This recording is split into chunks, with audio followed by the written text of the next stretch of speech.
Assalamualaikum warahmatullahi wabarakatuh.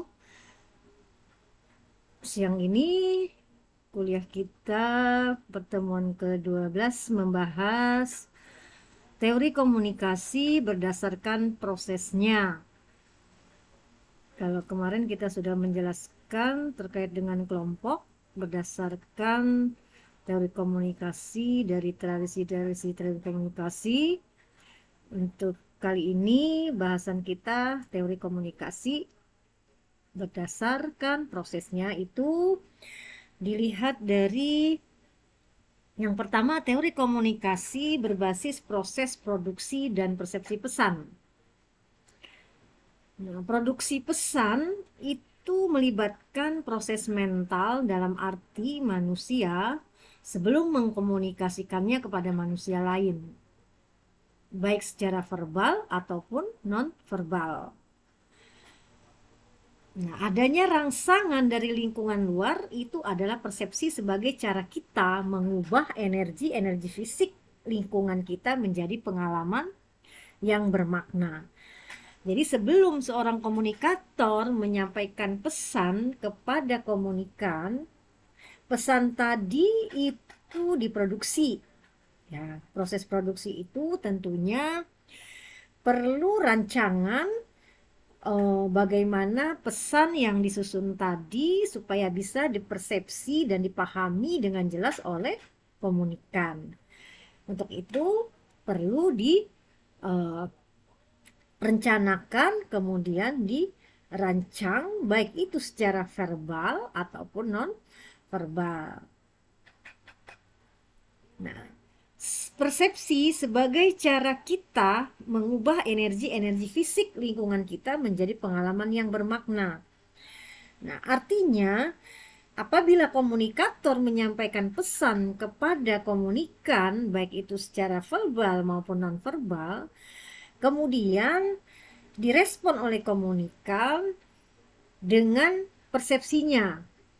Nah, sehingga apabila pesan yang disampaikan itu jelas dan bisa dipahami, nah kemudian si komunikan itu berubah menjadi komunikator, merespon pesan yang disampaikan kepada komunikan dengan arti energi fisik di dalam dirinya itu adalah itu bekerja, ya, sehingga bisa dimengerti dan dipahami, kemudian direspon untuk disampaikan kembali bagaimana respon, baik itu dari efek kognitifnya, baik itu efek dari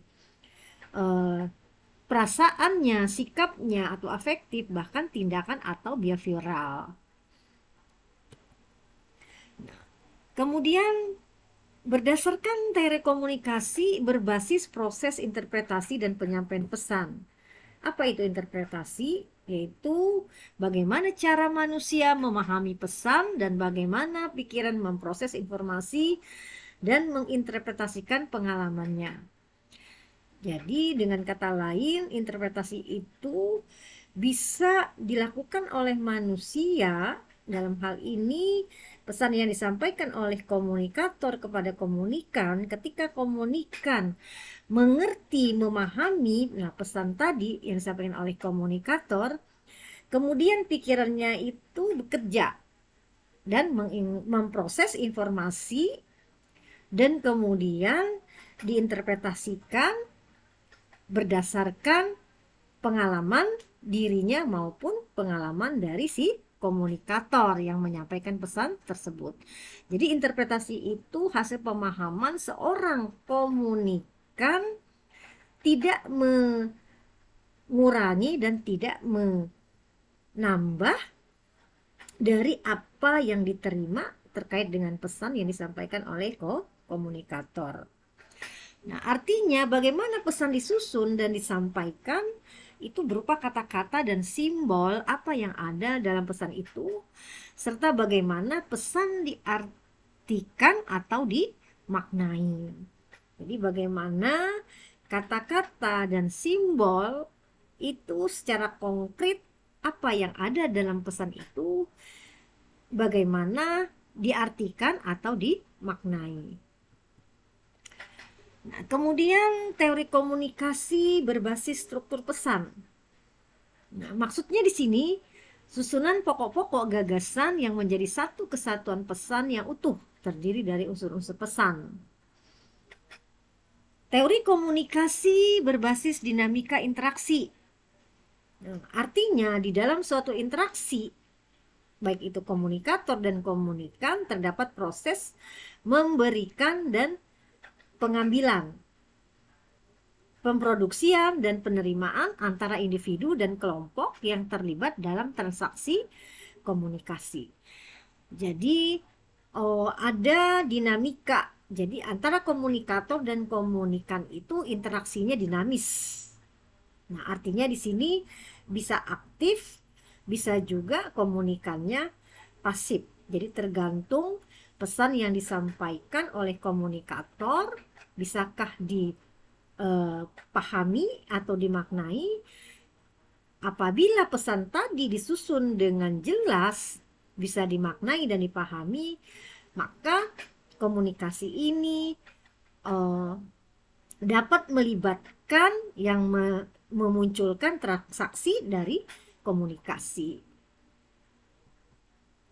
Nah, teori komunikasi berbasis dinamika institusi dan masyarakat. Nah, dari suatu institusi ataupun masyarakat terjadi interaksi antara segmen-segmen masyarakat yang mampu menciptakan budaya tersendiri. Hal ini menyebabkan adanya dinamika kemasyarakatan diiringi perkembangan komunikasi. Jadi dalam suatu lembaga institusi ataukah itu masyarakat